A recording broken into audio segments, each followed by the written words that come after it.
This is Make It Mentionable. I'm Alyssa Patmos, and this is the show about being human in a world that encourages us to be robots.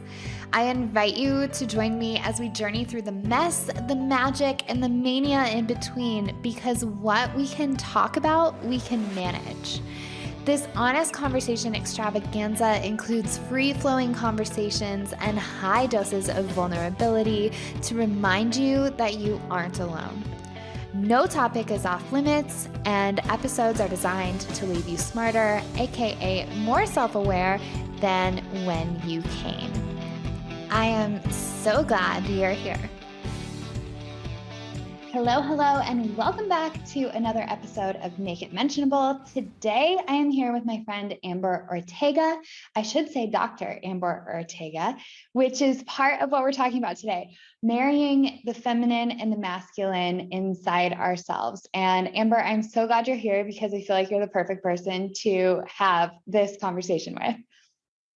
Thank you. I'm happy to be here.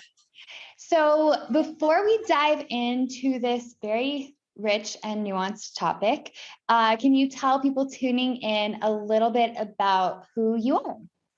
Ooh, okay. I have a canned answer to that in the spiritual side, which is who are you? And my kind of personal motto is that I'm a weaver of science and spirit, and I'm here to co-create for planetary change. I love that. I've never heard you say that. I could give you like a paragraph, actually, because I'm presenting in a national meeting tomorrow of like all my accreditations on why you should pay attention to me scientifically. And I could do that for my spiritual practice. But just though, for me, that motto like is a compass. And like anything that happens, if it is in alignment with that motto, then I know what I'm doing. So to clear things up here, you have your PhD officially in what? The long answer is atmospheric and oceanic sciences with specialization in analytical chemistry. When I tell people, I just say atmospheric chemistry. So the first word and the last word of that whole big thing. Wonderful. That's like mostly how academic papers go, where you need like two of the keywords instead of the entire long chain. Okay, so you have a PhD, so you're officially a doctor and you go by smoke doctor, correct? Because you've taken atmospheric chemistry into this super specialized niche of studying the smoke of wildfires. Did I get that right? Yeah. Okay. And so then on the flip side of it, now I need your canned spiritual compass answer one more time. So I'm a weaver of science and spirit, and I'm here to co-create for planetary change. Okay. So when you think of planetary change, what does that mean to you? Well, I technically say planetary healing, but I screwed it up just now. Okay. Oh, this is deep. Essentially, the recognition that we are like the Earth's fingernails and that we are like part of Earth's system. And whether you want to anthropomorphize that and think of Earth as a living, breathing goddess, or you want to Gaia hypothesis, scientific systems it, either way, like we don't exist without the Earth. And so bringing back like a reverence and a respect to kind of heal that relationship with our proverbial mother. I love it. Okay. So you're a priestess on one side and a PhD on the other side, a doctor on the other side. And so I love that weaving of science and spirit because the world of mysticism and spirituality is so often completely juxtaposed with the world of science. And so for you dabbling in both of those, what do you notice? Like what's similar, what's truly different about this world, and why do people so often take alliances on one side or the other? So I'll just because I did it for the science side, credentialed for the priestess side. I have a 3-year degree as a priestess of the sacred arts from All Seasons Chalice at Star House in Boulder, Colorado. I'm also a Universal Life Church minister and an Elemental Priestess for the quantum frequency technologies. We can get into what that means later, but that's that side in case people are like, what's that? Yeah. So I find that science and spirituality are two sides of the same coin. Mm. Way back in the day, 1600s, the practice of both was the same, called alchemy. Mm. And both sides, even in the modern world, are kind of obsessed with the exploration of the unseen. That's the term I like to use for it. What we cannot see. How does it work? Why does it work? How are these two things similar? How can we repeat this or not repeat it? And so I find, for me, for a long, long time, I struggled with, am I this musician, artist, priestess, or am I this like analytical chemist, scientist? And it was a real internal conflict, because I've been a performance musician and a dancer and like a published author and traveled the world, worked for the European Union with science. And I thought I had to choose. Like, I can't be this long-haired, red-wearing scientist.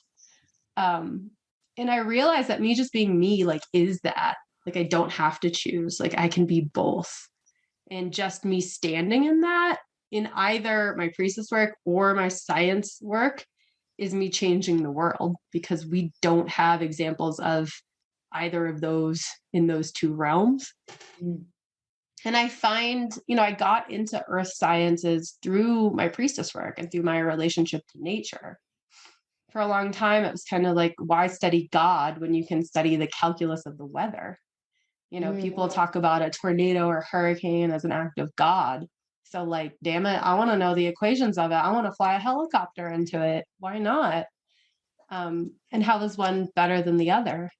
And I've also found, working in the sciences, especially earth sciences, the skills and education and experience levels that people have to have in those fields, fish and wildlife, forestry, meteorology, climate change, it's a lot of kind of crazy levels of calculus and analytics and data science.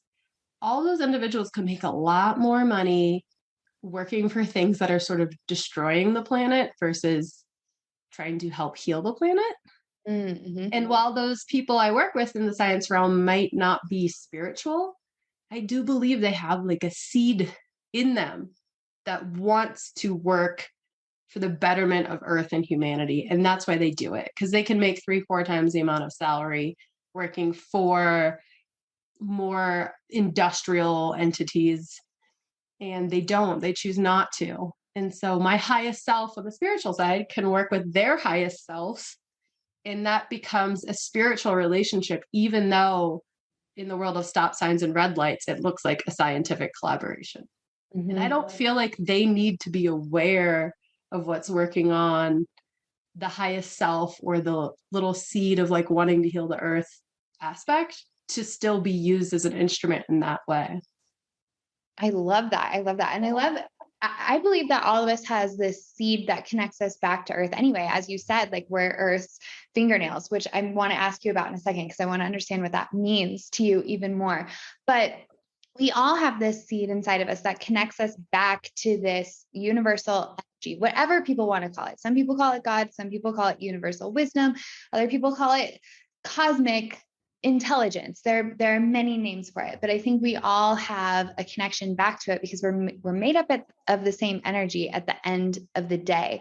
And there are various levels of people who take interest in understanding what that means, but it doesn't mean that the people who aren't taking interest in it aren't also part of the plan that's weaving everything together, which I love. I think that's so fascinating. So to go back to some of the planetary healing pieces, because right now, there's so much conversation around what's happening to the earth and how humans are interacting with it. And so I like that you said, like, we're earth's fingernails. So can you elaborate a little bit on that? What does that mean? Sure. One of the first individuals I'll give credit to for really like blowing my mind in terms of spirituality, but in this like very, very intellectually stimulating way, was Alan Watts. Mm-hmm. And one of my favorite Alan Watts quotes is, and I'm totally paraphrasing, but there's the ocean, and the ocean is huge and expansive, but at the edges of the ocean, there are waves. So the metaphor is, as the ocean waves, the universe peoples. So as the universe is huge and expansive, at sort of the very edges where it hits something else, there's people. Mm.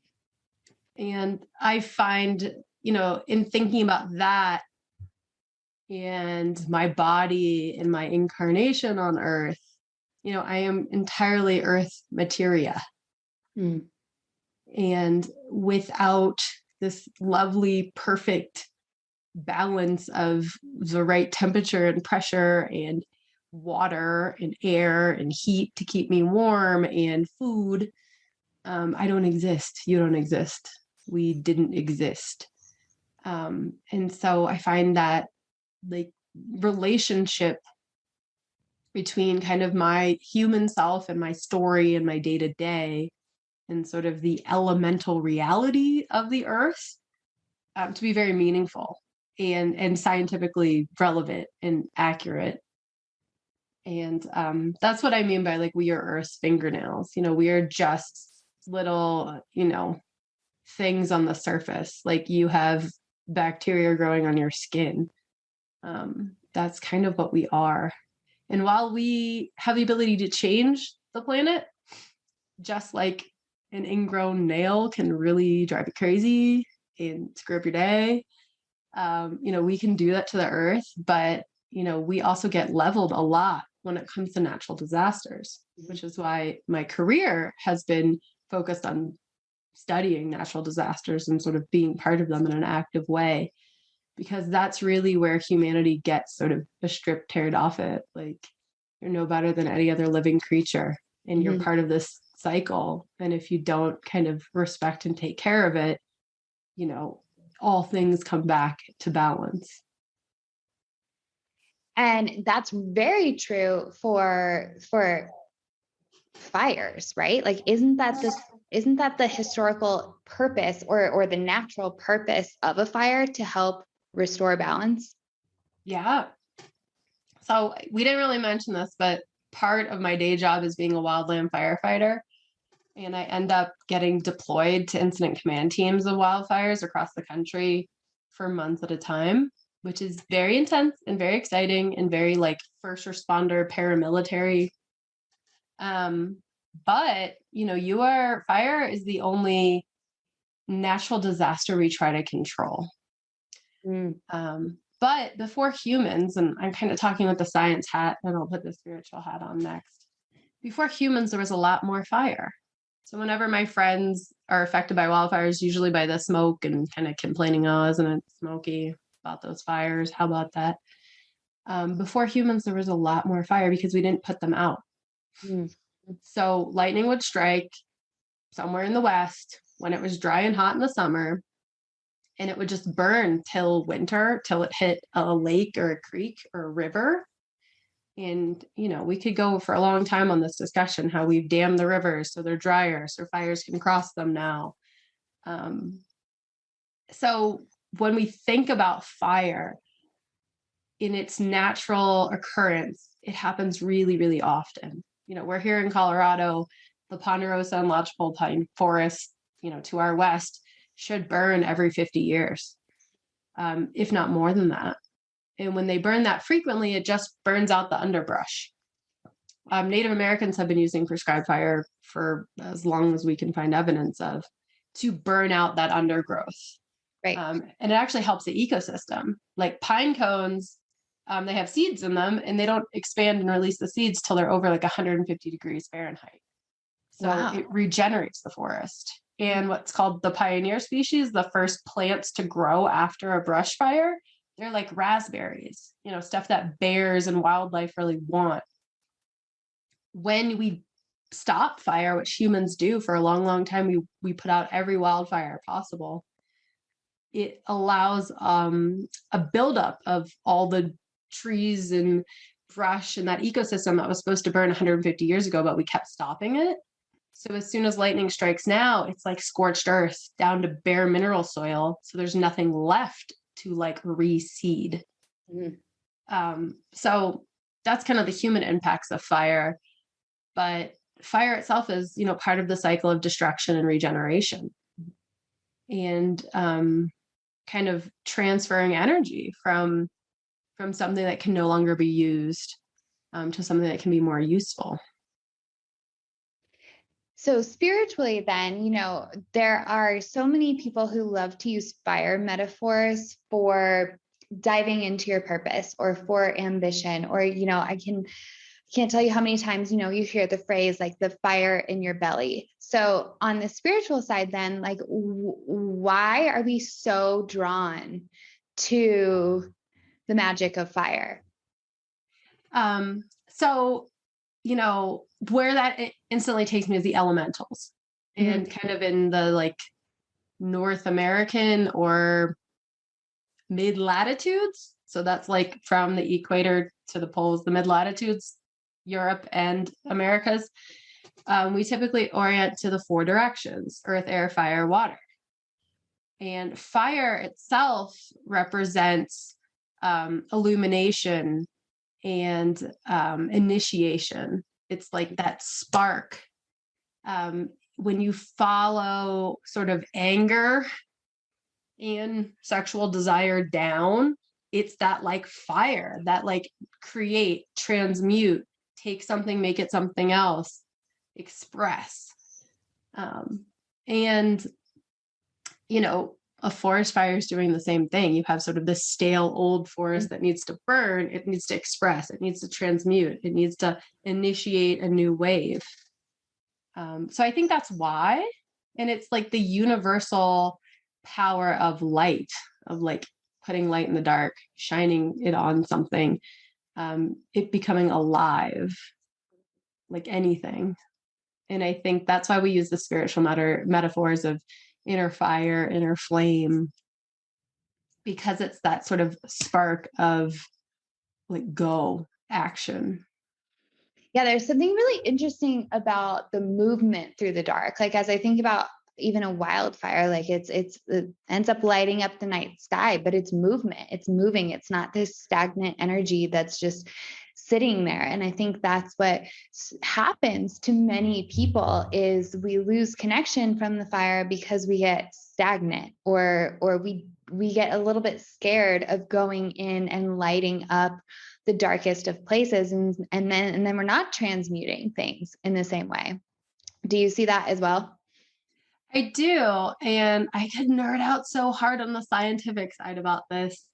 Like, Please do. When you look at a map of where the wildfire burned, you hear like how much percent contained, right? And you see like a big black on the map. But that is not a super accurate picture when you get in the land, when you're actually in a wildfire. There are parts, there's the flaming front, the stuff that's really active and really hot, and the sexy photos of big flames. But behind that, where the fire already came through, something that seems like less hot, it's still simmering, it's still smoldering. And I think that can be a metaphor for our own lives. It might not be that thing we're super excited about, that we're maybe obsessing about right now, but it's like marinating, it's simmering. And that's actually how a fire can hold over through the winter snow. It can actually go underground and like simmer through roots and stuff. And then when the snow melts, it hits the surface and it can turn into another wildfire again. Okay, this is amazing. This is an amazing metaphor. There are at least 3 times where we could have stopped the conversation and like I feel like it would have had an impact. But this one is super interesting to me because I'm a marinator. Like, I use the word marinate all the freaking time. I have to marinate on things. And I feel like in today's society, there's so much pressure for the flashy, for that initial photo of like the huge flame and like this passion that is like completely undeniable, so much so that you can see it from miles and miles away, And yet the smoldering is what happens, I think, for a lot of people, where it's like it's burning, but it's not as noticeable. And so I think sometimes we don't know how to pay attention to what is smoldering under the surface because we're looking for this giant flame and expecting that to be the answer to things. Yeah, totally. And even keep going with this metaphor and like actual fire science. Oftentimes when you have a big thunderstorm and like lightning strikes in a dry forest, it doesn't suddenly create a tidal wave of a wildfire. It actually hits like a tree and it sort of smolders for days. And then all of a sudden the conditions are right. It gets hot, dry, and windy. And that's when it can take off.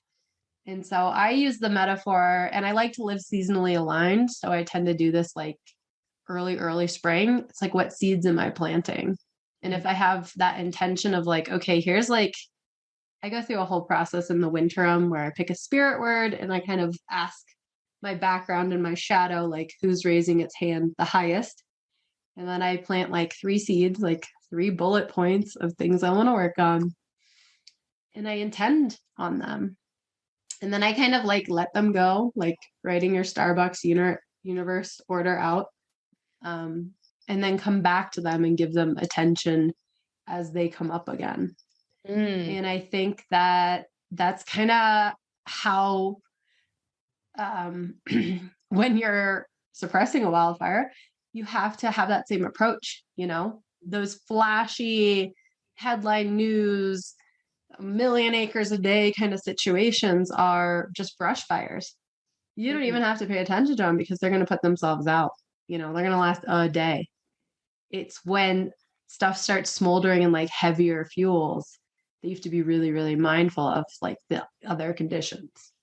And I find that's true like in my life of my goals and different things I'm working on, or even how I support like friends and loved ones.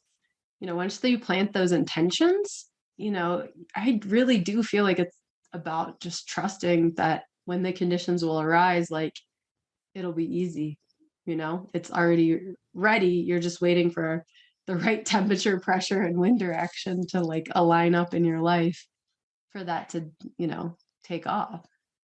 I find that we have to be committed to those intentions in order for that process to end up happening. I feel like, you know, so many times we get so focused on goals, and there's a ton of power in the intention. And I think when we can look at goals as something with intention rather than just this like spiral of activity, they end up holding a lot more power because it allows for a detachment from the outcome in a different way than I think like traditionally how we think of goals works. So like long-term for me, I set intentions, but then on a daily basis, I have goals. Like, okay, what are my goals for today? What do I need to get done? But then for me, the way that I think of the long-term ones are much more intention-based because it allows me to release the outcome more effectively than if I say goals. I try to control way more if I use the word goals,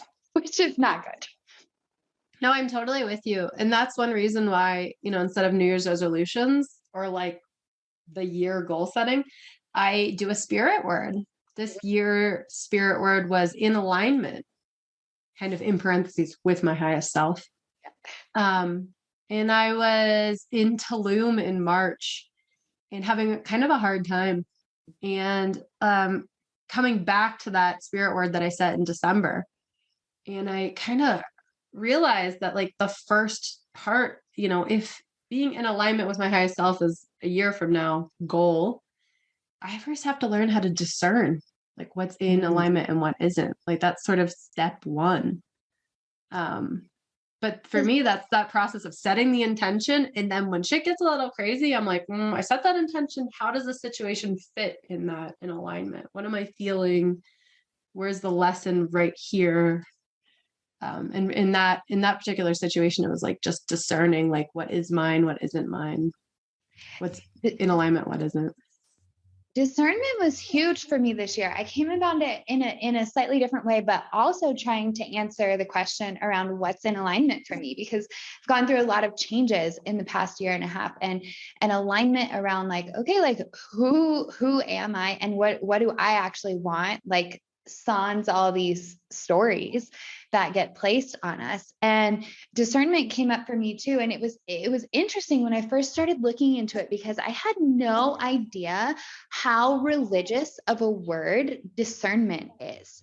And so I started looking it up and I was like, I want to be like a discerning woman. There's something so strong and sexy and powerful about that to me. Like a woman who can just discern, this is right for me, this isn't right for me. This is worth my effort, this isn't worth my effort. There's like, oh, that feeling. I loved the word this year. But when I first started looking at it, coming from a religious background and sort of like exiting that world, when I started looking at this, I had no idea how much religious ties there were to discernment. But if we abstract that up a level, I'm assuming it's because there's some sort of spiritual superpower in being able to discern. Totally. That the word came up a lot in my spiritual training. And the training I did was focused on getting beneath the dogma. There are some kind of like core truths, not even like truths, because people have attachment to that word, but like principles. One of the things I was trained in, and I'll come back to that, is like I'm a ceremonialist, the art of ceremony. And like literally it's a Mad Libs, you fill in the blank. It's like, what's our intention? How are we setting aside sacred space? Like, what are we attuning to? Graduation ceremony, Catholic mass, like release ceremony with fire, initiation ceremony for, spiritual training or yoga training or Reiki training. It's literally the same ceremony with the fill in the blank. Like, what are we doing? Who are we attuning to? How are we bringing it in? How do we release it? What's the intention again? And, I find that we learn discernment as step 0 in the art of mediating spiritual power. And in order to create agreement fields with other people and with the unseen, being able to discern like what is in alignment with my highest self, what isn't. And quite practically developing for me, because I'm very somatic, little bodily indicators if something was or wasn't. Is it an eye twitch? Is it a feeling in my back? Does that mean in alignment, not in alignment? And using my body as kind of a barometer for discernment, because your mind can justify a lot, especially right now where we're, always analytical and in the mind. And, I could justify my way out of a paper bag or I could convince myself something was in alignment if I really wanted it enough, even if it's not. And I do believe that if I did that, eventually I would see that it wasn't in alignment and things would balance itself back out, just kind of like my natural disaster metaphor. Yeah.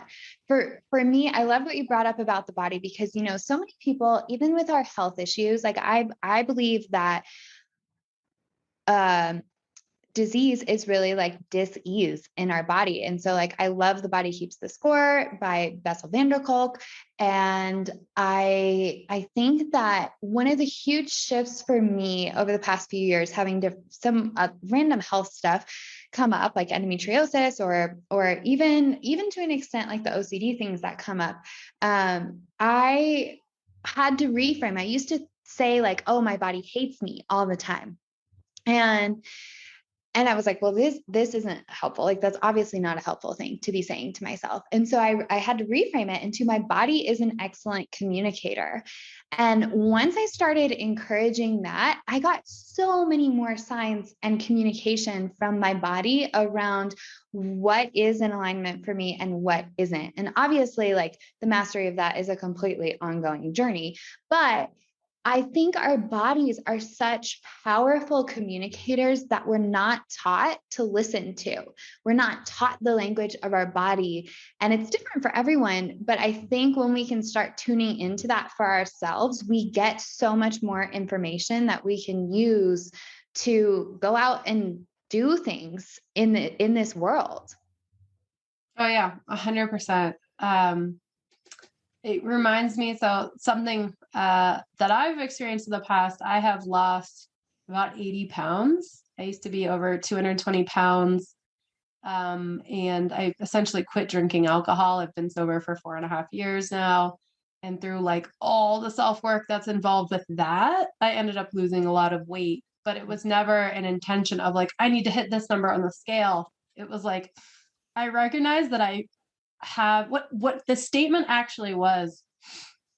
I was single and dating, online dating. And for, I don't know, the fourth or fifth time, a guy broke it off with me because I was a big girl. Mm. Now, I also feel like we sort of give away our power and allow the stories we need to support our internal dialogue to like manifest as a mirror for ourselves. So there's like a big backstory as to like, I don't want to say this guy was like just an asshole, because it's so much deeper than that. But in my kind of processing conversation with him around that, I said, yeah, I've never had a body. Meaning like I've never had the body, like the Claudia Fisher, like, body or whatever. But my body heard me deny the fact that I have a body. And I felt that like in my bones, like, what the fuck? What have we been carrying around for the last 30 years? Like, what? Thanks. And that just like, that was a real sort of like transformative moment for me, which I do think ultimately like got me on this, like, I got to examine that. And was a little bit of a catalyst for like, wow, I am in like a constant state of like dissociation because I completely deny the fact that I even have a body. So with that, whenever I am in the dealings of men and I hear them mention like, well, yeah, she's got a perfect body. I'm like, well, what is perfect? Who decided what that was for you? You realize you can come up with your own version of perfect. Because even when I was, BMI wise, very overweight, there were certain men who still found me like very, very desirable because I was their version of perfect. And so I always catch men when they're like, well, yeah, she's got a perfect body, but I'm like, well, who told you that was perfect? Like, if you could kind of deprogram yourself, like, what is your unique, perfect? Because I'm attracted to men. For me, what I would call the perfect body that I'm most attracted to is like my own unique thing that I don't think came from a society like, or when I talk to men about what they think a man's perfect body is, it doesn't match with what they think. Right. Yeah. And I think that it's important for us to define that for ourselves too, because it can be so hard, no matter what weight you're at, to appreciate your body. And partly because I think we live in our minds so much, we don't value everything that our body is doing for us. For me, I don't know if you know this. For me, there have been 2 relationships where I gained weight towards the end of both of them. And it was a signifier, looking back, it was a signifier of the emotional turmoil that I was going through. And these weren't bad people by any means. Again, it's so nuanced. I don't want to call them assholes because they're wonderful people, but there's a point where there's an expiration date on certain relationships and that cycle has to close and we have new ones. And so damage was done in both of those relationships to some degree, but like I played a part in that too. And so at the end though, both of them commented on my weight. The first one called me fat at the time, and I ended up going out and buying a treadmill. Instead of having a boundary around like, excuse me, it is not okay for you to comment on my body in that way, I went out and bought a treadmill. Like clearly I was not ready to end the relationship. And normally I wouldn't say you end a relationship just over that, but there were other things there. And then after we eventually broke it off a few months later, like the weight sort of melted away. The same thing happened in another relationship where it just like came up and it snuck up on me. And there wasn't like, in those moments, there wasn't a huge lifestyle change. It was just like this protective mechanism of my body communicating with me in a different way and like literally adding on the pounds. And so between that one and now, like 30 pounds is gone, which is an astonishing number because I don't think of all the ways I've changed my life. And I think that we don't always give ourselves the grace and compassion for like what our bodies are fully capable of doing to support us in this world. And so when I think about the fact that we can't even fully associate into our bodies in a lot of way, when we think about the world holding us and we think about the world and like earth being an extension of our body, it doesn't surprise me that people have a hard time connecting with that, because we can barely connect to our own house. Oh yeah, totally. I agree with you. And I've experienced that in my own situation for sure. I grew up in a household where before my parents got divorced, my dad would 100% body shame and fat shame my mom. And so I was kind of convinced that like my body was like a currency for love. And I ended up, that's when I really, really got overweight, because it was literally, I mean, I almost think it was intentional in a terms of like, I want to protect myself against men like my father. I want to self-select partners that are less shallow, that won't leave me because I got fat because I'm already fat. And it took a long, long time for me to like individuate from my parental trauma in order to like release that agreement field I had with myself. So let's talk about agreement fields, because you just mentioned two words that are huge. Like agreement fields is one of your favorite words. Obviously, we're friends like in real life off the internet. So I hear the words you say, and I love it. I love how you talk about agreement fields, but also individuation, which is something that so many people struggle with, because it's like we're not taught it and we're not modeled it. If our parents haven't fully stepped into individuation, then we're not modeled how to do it. And so as adults, we're left as these like toddlers in adult bodies, like learning how to do this thing. And agreement fields correlate so much with boundaries that I think it's really important in our ability to individuate. So can you explain what an agreement field is? Oh, sure. I love agreement fields, like that concept. It's part of why I love science, because it exists even if you don't know about it, and spirituality, it exists even if you don't know about it. So agreement fields. And I really became shored up in my agreement fields during my spiritual practice. An agreement field is like, what is the intention between two things interacting? Like that's the most sort of base level I can get it. With my spiritual work, I have an agreement field with the unseen. You know, I can't take on everybody's everything. I can't heal everything. So I had to get very discerning with my agreement field as to like, who am I as a woman of spirit and what is my priestess practice? An agreement field can be something really like I recently had to mediate through two healers that never established an agreement field. So, you know, there was this whole, you're using my imagery on Instagram. And it's like, well, you asked me to promote this thing. And I was like, well, what was your agreement field? You agreed to promote it. Did you talk about like whose images were using what?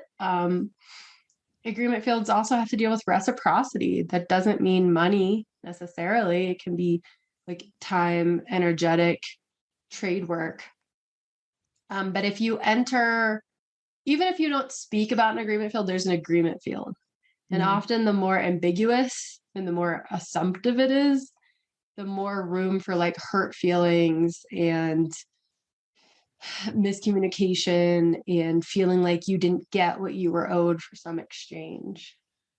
And often an agreement field can be at like the highest self or soul level. You know, you spoke about like a relationship, I'm going to use a term I hate, not working out, but it probably worked out exactly how it was supposed to. You probably had some soul agreement field that was complete, or at least you made enough free will decisions that the highest potential path, you know, you achieved what was highest given the situation. And now, you know, it no longer serves. And so, you know, agreement fields are so essential, I have an agreement field with my work. Now, my supervisor, I work for the Forest Service. At the Forest Service, we've never had a sit down, this is our agreement field conversation. Right. But we have quarterly, here's my tasks, how I think I did, how he thinks I did, where's improvement, where do I need more support? And the agreement field is, these are the things I've agreed to do, and he's agreed to support me in these ways. But that works with friendships, even on a tiny scale. Say a friend of yours, approaches you and they have a lot of story that you can feel pouring out of them. You can very quickly say, hey, is this something you need witnessed in or something you want advice on? Mm-hmm. And you could establish that agreement field. And without really manifesting a concrete agreement field, that's when you get into that. I don't want fixed. I just want witnessed. Well, we didn't establish an agreement field, so I didn't know. So I just did my natural thing, which was to do a thing you didn't want, but we never talked about it, Yeah, and it devolves. It just dissolves into this miscommunication scenario that, there is a way out of it, but it can be messy at times, because then you're coming from the reactive place rather than this place where you had the intention, boundaries, and expectations were clear, and then you're operating from there. And so you talked about alchemy earlier. And so alchemy, I want you to define what that is, because then I want to talk about how it's much easier for things to alchemize when agreement fields are in place. So first off, though, what is alchemy? Because it's a word that gets used a lot now, and it's an ancient word, and there's a rich history there, but also I think people use it in different ways now. Oh my God. Yeah. When I am in a surrounded by scientists only phase, alchemy is used as negative. Oh, that's just alchemy. Meaning what? Meaning flies spontaneously combust, right? Or what? Show up. Yeah. Because alchemy, one of the experiments back in the day was that if you put meat in a jar, they believed that the meat would spontaneously generate flies, right? That's alchemy. When actually, if you cover one and don't cover one, you can see that if it's open, sorry, there's a barking dog. If it's open, flies land on it, then they put maggots in it and then it grows and blah, blah, blah. So if you're a scientist, you use it as that's, a black box of magic. Mm-hmm. I find in the more conscious communities, dare I invoke the word spiritual materialism, that the word alchemy is a sexy buzzword, let's charge everybody $33.33 and have it on 11/11 because we're alchemizing, the astrological lunar eclipse. Which is a lot of buzzwords. Yes. And I get that for some people, those words are very exciting and activating, and it speaks to their audience, so there serves a purpose. For me, alchemy gets to that place before the scientific method was really crystallized. And it was kind of a wonderment of trying to really observe without kind of knowing you don't know why. And it was a place where, science and mysticism were the same. Often back in the Middle Ages, the scientists were also very into astrology. And it was, that kind of, they would do an experiment they cared about during, the waxing part of the moon. And I tend to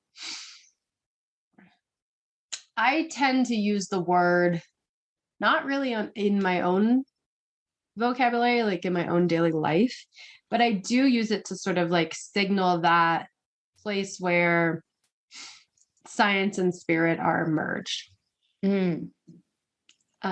So that's how I manifest it.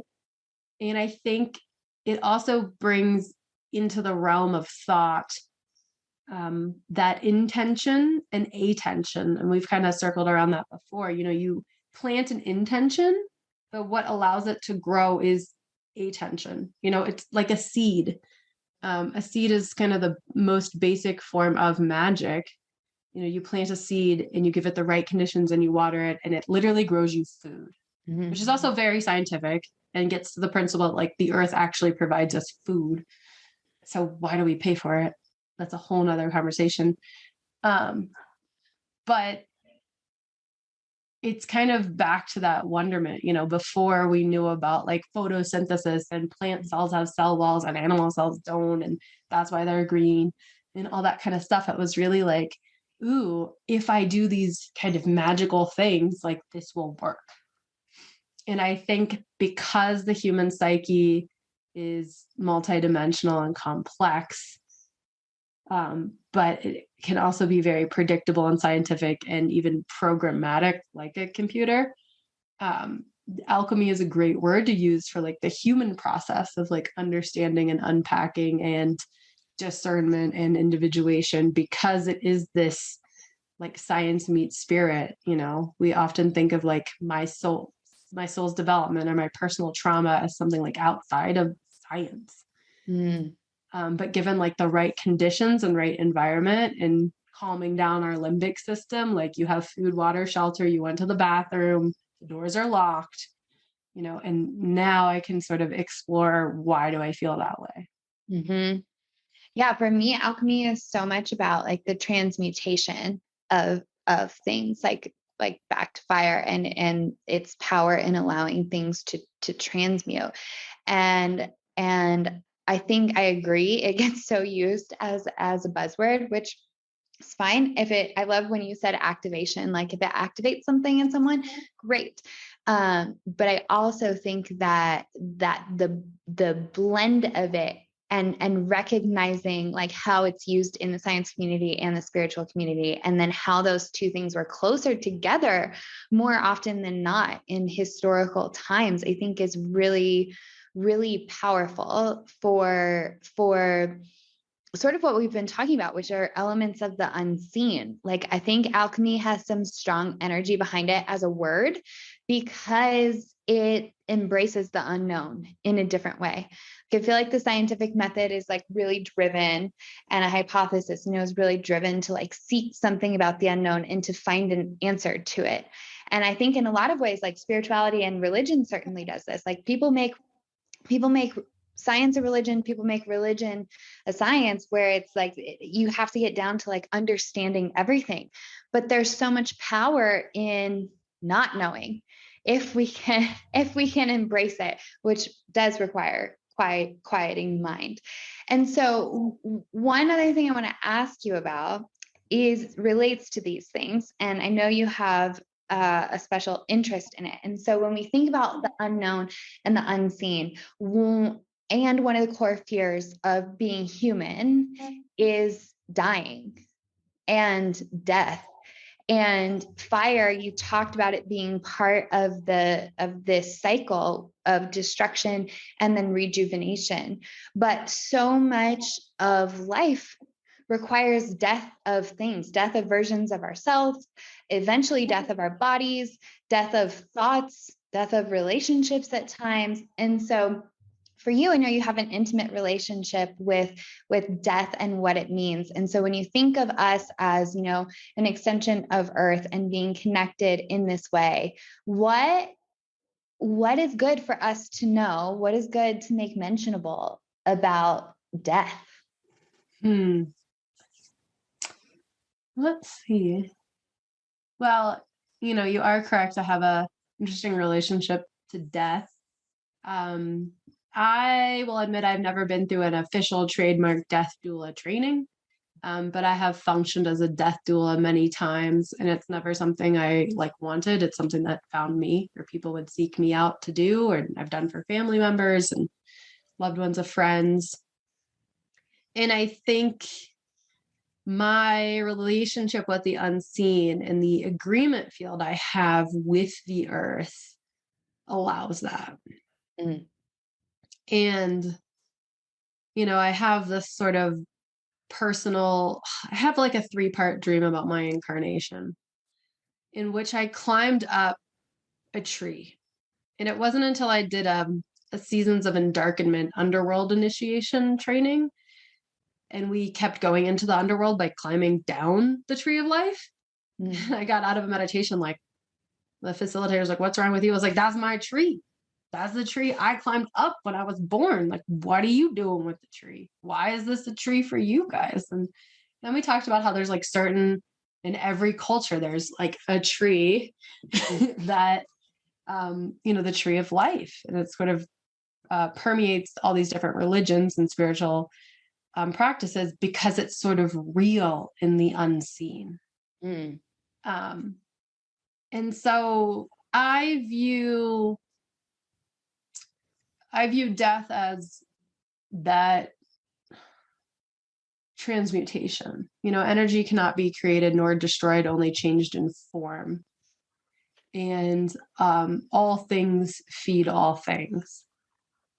And it's really kind of we don't really know what happens after, but we know what happens right up to. Mm-hmm. And having helped a lot of things cross over, it's very similar. The fear and the anguish and the scaredness by the person or thing that is about to cross over and their loved ones. In the end, all everybody wants is to know like they're held in love and welcomed on the other side, that it's a safe place to be. And I think that's also true in life. Secretly, we all want to be held in our vulnerability and witnessed and have and celebrated.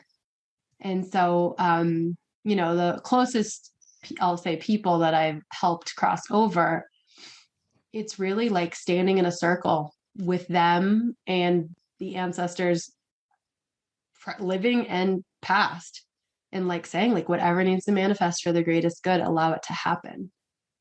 I recently helped my black cat, who was technically my familiar, crossover. And it was really like the human level was really sad and hard. And should I put him down? Should I not? And is he ready? Or what if I kill him too soon? And ultimately, like, I FaceTime with my spiritual teacher with him because she's worked with him a lot too, right before and during the process, because I had a doctor come here to do it. My significant other was like holding my cat, and I was in deep meditation with him, and my agreement field with Mr. Black. We worked together. He was my guide in dreams.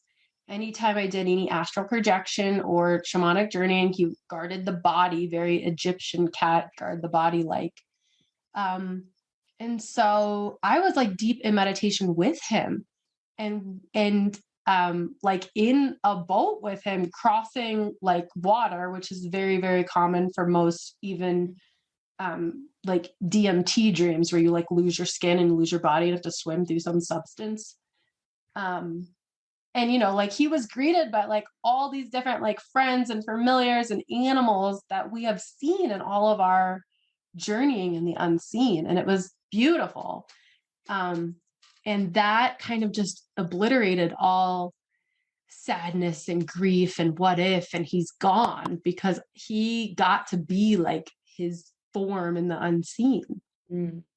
And I have found that even with helping another elderly person who was actually deep in hallucinations as he was going, he needed to get dressed. He needed to put on his tux and his hat, and we're going to a party because his highest self was going to a party.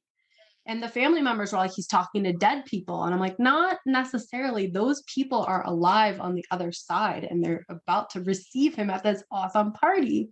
So don't drug him out of the hallucinations. Like, he's 1 foot in and 1 foot on the other side. And like, what a gift it is to witness somebody verbalizing that, in between. I'm somebody who, I have a vasovagal syncope, so I faint And when I come back to, the process is very similar to people I know who've done heroic levels of DMT, where you kind of, when you're coming out of it, you see this sort of REM sleep dream world and this world at the same time. It feels like there's a choice. You don't want to come back. You do, you don't know. And then you're like in your body and it's this weird, like, I'm human again. That face that like baby, like newborns have, is just like, I get stuck in this human sack again. It's very similar. And even in like high level Tibetan tantric practices, it's called the little death. You're actually like self-orgasm before you would work with another person. You have to like die onto yourself. You have to experience an ego death and be in this space of like your essence. And that essence is what I feel we are when we're in sacred space. You know, I am who I've always been for the last 7 incarnations and the next 7. And like, if you're in it with me, you are too. So I think in using the death metaphor in our everyday life, you know, a spiritual death, an ego death, a dying of a relationship, it is, even if we don't consciously think about it, it is this coming back to who we are in the unseen and in sacred space. And it is my belief when we do cross over, we actually kind of look at our life that we just lived like a movie. And we look at those different crossroads where you had a free will decision and you had your highest potential path, and you either read the stop signs and red lights to like get on or stay on the highest potential path, or you didn't, and then like a new highest potential path manifest. And coming back home to those decisions in the other side kind of helps dictate what happens to you next as like an entity. And I think while living, we do that when we review, you know, the death of a relationship or a job or an opportunity that no longer serves us. It's that coming back home to what's in alignment, and gives us the opportunity to like discern like, oh, that relationship was really great, but it no longer served. So how beautiful is it that I can look back? And in the process of grieving somebody who's passed or a job or relationship that's over is very similar. Like the thing that hurts is like that slice of our energetic pie we had open for it, and there's nothing there anymore. So whenever I've facilitated a wake or a memorial service for somebody, it's very important to like tell the joyful stories, the stuff they'd kill you if you said out loud. And I think that's true for a job and even a relationship, even if it was very bad and traumatic towards the end. It's like, how did that serve? What lessons did I learn? How did I learn how to speak up for myself? How did I get in a better relationship with my own anger that I denied before having to like defend myself and bring it out? And so part of like allowing grief, and I don't even know that we really process grief. We just like sit with it as an inevitable reality. Like the Buddhist suffering is sort of an inherent part of life, is to like fill it with the lessons and the joy and the, oh, I kind of see how this is like in the story of my life, how this was an opportunity. I love that because, you know, there's so much pressure to consider a relationship that ends as a failure and divorce as a failure. And really, it doesn't, there's nothing that says it has to be looked at like that. There's nothing that says that it can't just be a cycle that came to completion. And how beautiful that it actually got to come to completion, because otherwise you can spin in a cycle forever and miss so many paths to your highest potential. But I also love what you said. I feel like so many times there is pressure to make sure that we take the path of the highest potential to the point where it stunts us from doing anything, because it's like we come to the fork in the road and it's like, well, what the hell do I do? Like I could go this way and I see something there, and I could go this way and that might be more comfortable. And so we get paralyzed. But I love what you said, because it takes the pressure off, where you're like, okay, there's one path and like this has the highest potential here. Maybe I listen to it, maybe I don't, but eventually there's going to be another thing that allows me to get back to the highest potential. So even if I screw it up, even if I have a detour, that's all it is. It's a detour. And there's still going to be the next opportunity. And hopefully we're reflecting along the journey so that we catch more of the signals earlier. But I feel like that can take off so much pressure of feeling like every decision is this moment of like, how do I step into my highest self? Because that's where self-development just becomes so much willpower and this like painful word, rather than embracing the journey of our lives. Oh yeah, totally. And I think like there's the butterfly effect, like you don't know. And I also, one of my sayings is that like I'm on a need to know basis with spirit. Like I don't know why, but I usually find out eventually. And I'm personally divorced. And actually my ex and I got like our 15 seconds of internet fame. We were together for almost 15 years. I met him when I was 14 and we broke up when I was 28. And it was actually very intentional and a little bit analytical, because we kind of like knew it wasn't something's rocky, and we set like we literally were like, okay, if these 6 things we haven't made measurable progress in 6 months, then we're gonna have a conversation. But at the end, it was literally like a high five, bro moment. Like we had a good run. You know, we did this like dreaming out loud of like, what is my mythic dream life in 5 years from now, and what is my ideal partner doing? And both were like, I don't want to be there with you doing that. Oh, all right. Well, we better get out of each other's way. And when we finally signed our divorce paperwork, it was like this, like we had both already kind of started other relationships, because the process of separation to final divorce is pretty long. And we both had this check-in moment, like, is it better for you now? Like, yeah, is it better for you? Yeah. And so we took a like divorce selfie outside of the courthouse, which I hashtag divorce selfie. And like 3 days later, we were on Good Morning America, the Washington Post, like the divorce selfie craze. We were like the 5th couple to ever use it. It was hilarious. But it really was like, you know, it really was amicable. And 7 years later, you know, we're still loosely friends, like out of respect for each other and other relationships. We're not in like regular contact, but to deny or shame over 10 years of my life during my like adolescent development, like I can't undo the bands I saw or the degrees I got or how we both sacrificed and supported each other. Like that was the agreement field and it no longer served. Yeah.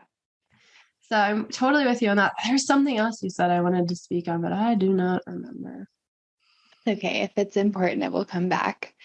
I think overall, there's so much. Okay, wait.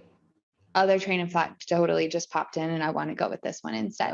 So we've been talking about the unseen, and there's so much pressure to know everything in today's society. Like we put systems in place to try and know more things and to have that safety and security and a sense of knowing.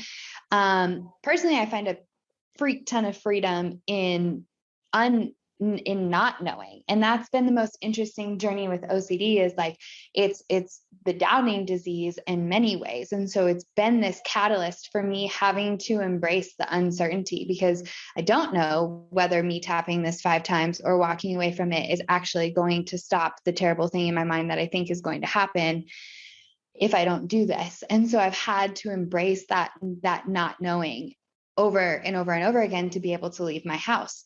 And yet at the same time, it set me free, like physically from having to tap things, but also emotionally of being able to embrace not having to have answers to everything all the time. And obviously I still get trapped in thought patterns that prevent that. And there are times when OCD flares up, and it's a really big indicator that I'm trying to control way too much in my life. So going back to just talking about mysticism in science, I'm sure there are people who are listening who are skeptics, and sometimes it can be harder for certain men, especially, I find men especially, but a lot of women too, just people who are driven by logic and the rational mind, to embrace some of the things that we've talked about. And yet I find that skeptics, a lot of times they want to poo-poo on religion, but at the same time, don't want to trust in the unknown.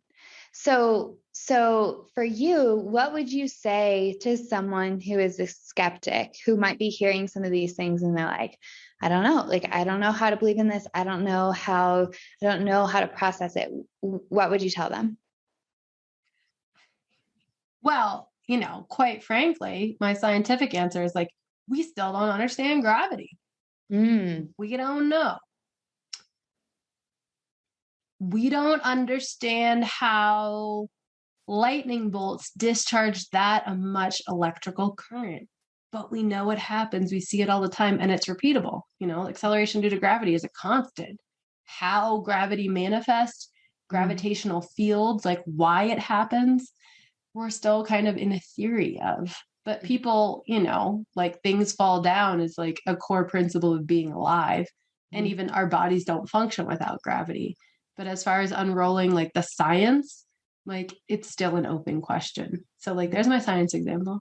I mentioned that I'm sober, and I've definitely done some time with the 12 steps. And one of the core principles or sayings in those communities is self-knowledge availed us nothing. And that's what came to me when you're speaking about the OCD. It's like I can know why and how and what traumas and what situations caused whatever, but self-knowledge does nothing to like my reactions and how I function in the future. And one of the lessons I learned early in my PhD was you sound like a car salesman if you try to know everything, if you try to have an answer for everything. It actually sounds much more vulnerable and intelligent, and are the leaders we look up to the most. I'm thinking like Nelson Mandela kind of stuff. They were very vulnerable. They often said, I don't know. And so I had to learn in like doing talks and continuously defending my work to like literally a panel of white men that could be my father. When somebody asks you, and like oral exams for your PhD are meant to find the edge of what you know. So you're supposed to get to a point where you don't know. And I used to do this all the time because I was also like a big procrastinator, and if I don't care, I don't do it. So I'd have like coding homework literally for a class that my PhD advisor was teaching. And, he's like, why do you do the homework? I was like, well, I was working on research for you, so I didn't do it. He's like, well, what do we do? And I was like, well, let's sit down with a whiteboard and I'll tell you how I would think it out.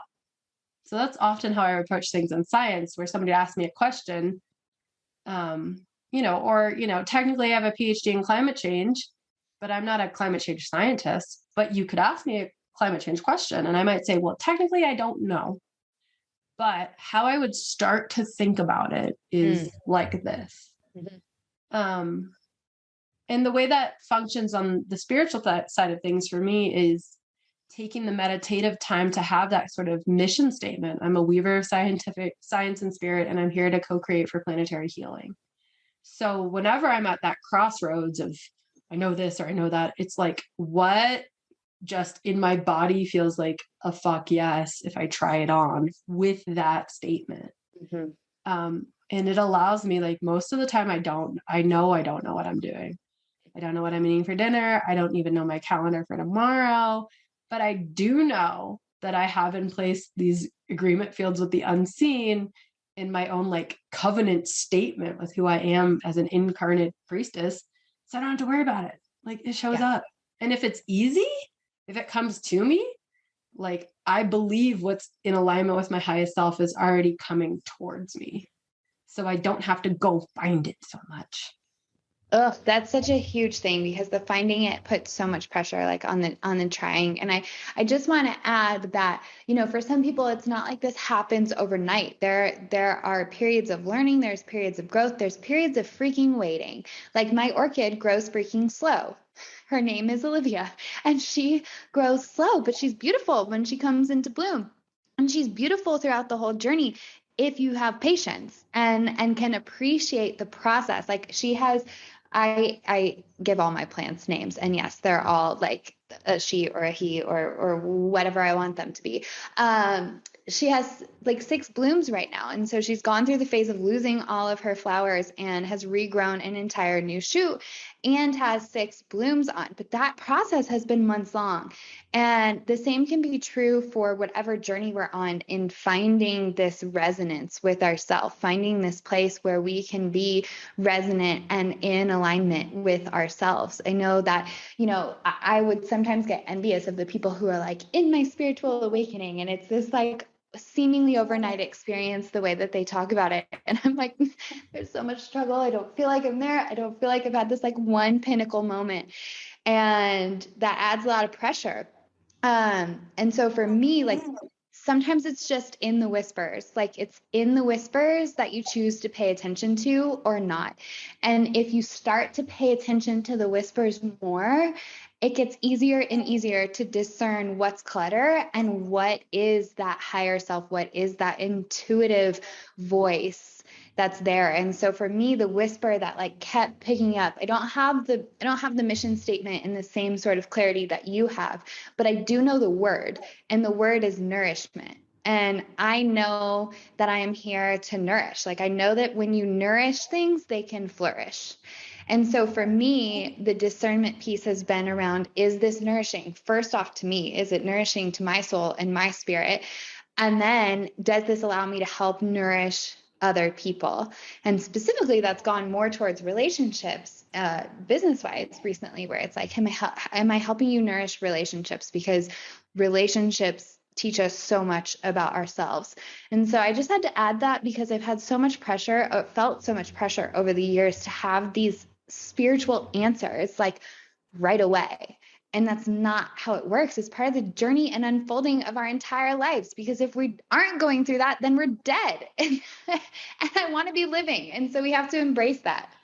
Totally. And when I first discovered Star House and started like even contemplating committing to a 3-year spiritual training, I would have these like tidal wave moments of coincidence and downloads. And then kind of like halfway through my 2nd year, like I was like, am I regressing? Like that slowed down. And one of the facilitators I was talking to about this, like in a, in a less formal setting.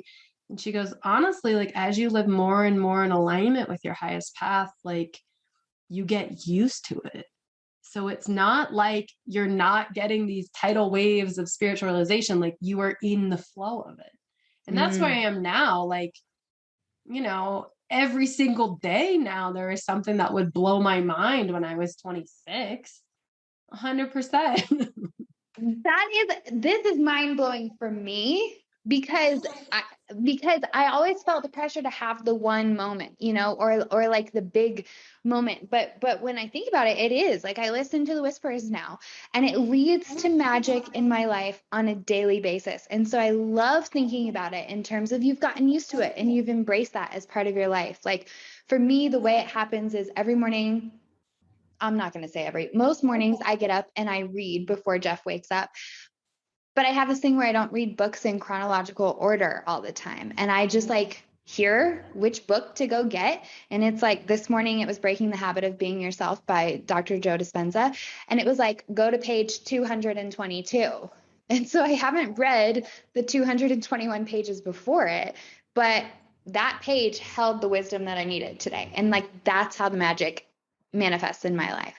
So I love this reframe of also getting used to it. And it's okay being in this subtle moments when you choose to listen.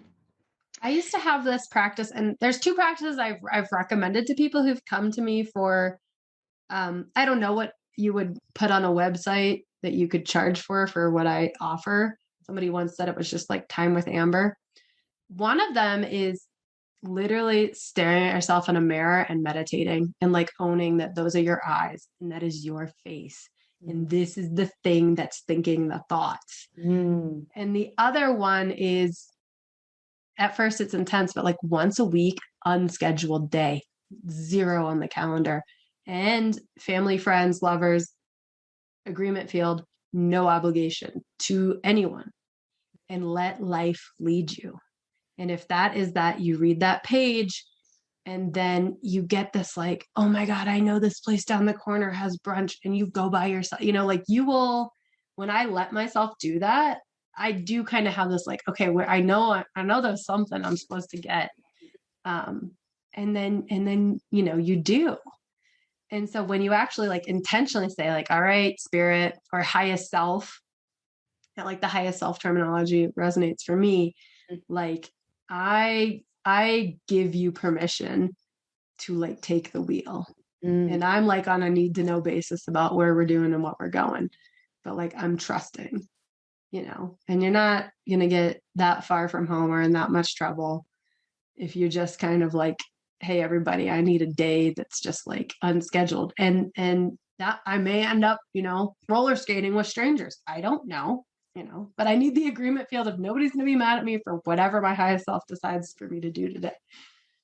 Yes, the unscheduled days, I can attest to this practice. And the funny thing is like, Jeff and I are, and you, like we're all part of the same social group, and we're very social people. And this social calendar can get to be very intense because we have party planning friends, and they just love planning these awesome parties that are such fun gatherings. But I will sometimes get like so freaking moody if the calendar is full. And it's partly because I ignore my soul. I ignore my soul around needing a day when life can lead me. I love that phrase that you used. And it will push. It will push to the point where I will cause turmoil in the relationship on accident if I don't listen to it, and get very feisty about then someone suggesting plans. And so I find that like when we ignore those calls, not to fret, because they're going to come back up, and they're probably going to come back up with a louder freaking voice that causes more turmoil in our lives. I would say like, can you put it on the calendar? You say like, this is unscheduled me. Oh yeah, we have no plan days now. It's like, and it's in the joint calendar, and it's like no plan days, no plans. And usually I end up spending them with him, but I go off do my own things at certain points, and that's great. But yeah, definitely need no plan days. Mm-hmm.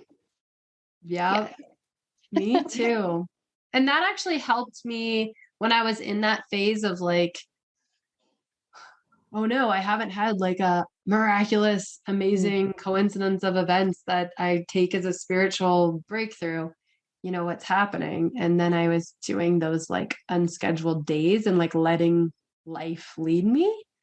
And then I get them. It was up there. It reminds me of a practice I had where for a month straight, I had to tell somebody and actually mean it. They were beautiful every day. And I would, you know, be like out and about and witness a stranger who, you know, didn't look anything like what this perfect thing might be, but they radiated beauty, and I had to tell them. And it allowed me like that, the intention to put more attention on beauty allowed me to witness all this kind of beauty. So I totally love your like, now you listen to the whispers, because it's that, you know, if you put the intention on, like, you got used to like all the spiritual downloads. So now you have to like pay a little bit more attention to them. So you're not so much on autopilot, you know? Right. Autopilot was the worst. The worst. All right. So thank you so much for this conversation. I could talk to you for days on end. If people want to find you or have questions or want to reach out in some sort of capacity, what is your preferred way that they do that? Probably Facebook and Instagram. And my Instagram is Black Tuesday 74. And my Facebook is Amber Ortega, PhD. Awesome. Well, thank you so much for being here and for this conversation. So fun. I love. Somehow we transitioned from fire to spirituality to skeptics. We went all over the place. I love it. I think it's important stuff that people end up wondering, but don't always have a place to ask. So thank you for being here. Yeah, thanks for having me. And thank you for listening in, and catch us next time on Make It Mentionable. You've just finished listening to another episode of Make It Mentionable with me, your host, Alyssa Patmos. If you're looking for more in between episodes, then sign up for The Peel. It's my free newsletter that gives tips for how to navigate whatever life dishes. And it's also the place where I share the juiciest of stories.